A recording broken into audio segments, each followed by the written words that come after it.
Alright, this is how I make fire starters, and these are fantastic. These things will burn for about 10 minutes. A real high, nice, large flame.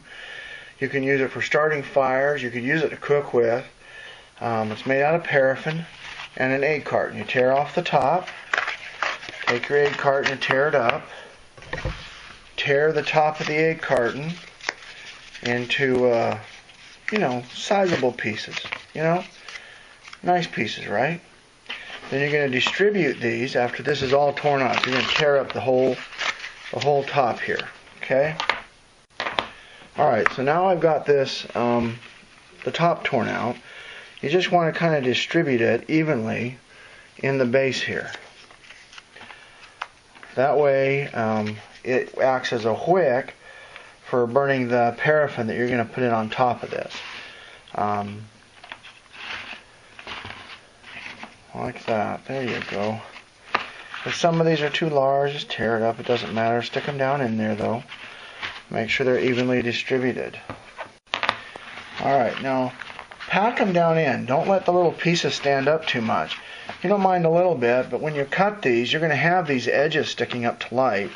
So you don't need any of the wicking materials actually sticking up. There's no purpose for that. These can get absolutely soaking wet, and you can still light them. And what you would do to light them, because some of this is going to get wet, but that's true with paraffin will not, is you just take your knife and shred a little piece of this, and then it will light either with a match or with your striker very, very well. Now I recommend that, unless you want to scrape wax off of this countertop, you put down some newspaper. And it's very good to put down glossy color paper because it doesn't absorb the wax as well, so it won't go through the counter. But this paper, once you've put wax through it, I just wind it up and put it in the bag that I'm keeping these in. And when I want to start a fire in my fireplace at the house, I'll use this first, and then I use these. But I always carry a set of these, maybe 4 or 6, when I'm outside, backpacking or whatever on the trail, because they are the best fire starter. You don't have to really worry so much about tinder. Just make sure the wood on the inside's dry. Stack it up, put that thing in there, boom, light, gone. I've got one of my videos shows me using these. Usually, if you see me on a video with fire starting, this is what I'm using. Alright, we're ready to wax these. Now, you want to remember, just set your stove on low heat. If you have a gas flame, I don't even recommend it, because if you spill wax onto the gas, you can start a pretty big fire. But keep your flame low, let the wax take its time to melt in your pan, and it can be cleaned out of a pan very easy with hot water and soap.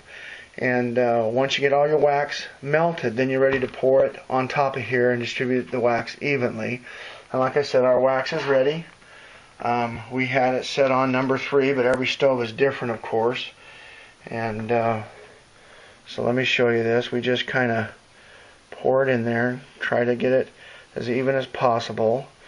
And I use basically, this is some leftover wax I had and some candle wax. So I don't throw away my old candles.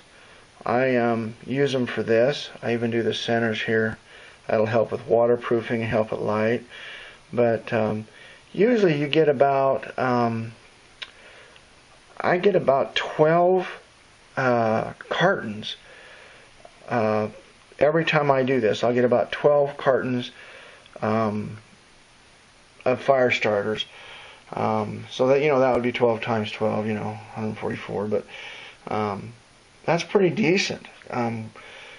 So that's better than, going and paying for fire starters, which cost a lot of money, like I don't know, the ones that are waterproof and whatever. Just do them yourself, then you're done, and you haven't spent a fortune. You've actually recycled some. So see, it has a little wax under it, not a big deal, but just let it cool, and then you can cut them up and use them. So, shipping out.